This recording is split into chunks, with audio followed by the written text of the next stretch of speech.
duqa cusub ee magaalada London Sadiq Khan ayaa wuxuu shaaca ka qaaday inuusan booqasho ku tagi doonin dalka Mareykanka haddii uu madaxtinimada dalkaasi ku guuleysto Donald Trump.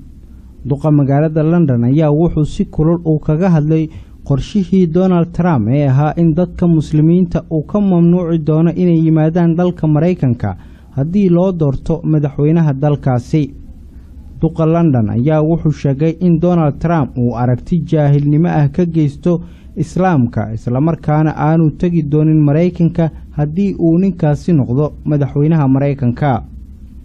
waxay ila tahay in Donald Trump uu islaamka ka haysto aragti jaahilnimo ah anna mid ka duwan ma noqonayo si aan u tago dalka Mareykanka ayuu yiri Sadiq Khan ayaa Arbacadii yiri Donald Trump wuxuu sheegay haddii loo doorto madaxweynaha Mareykanka inuu muslimiinta ka mamnuuci doono Mareykanka.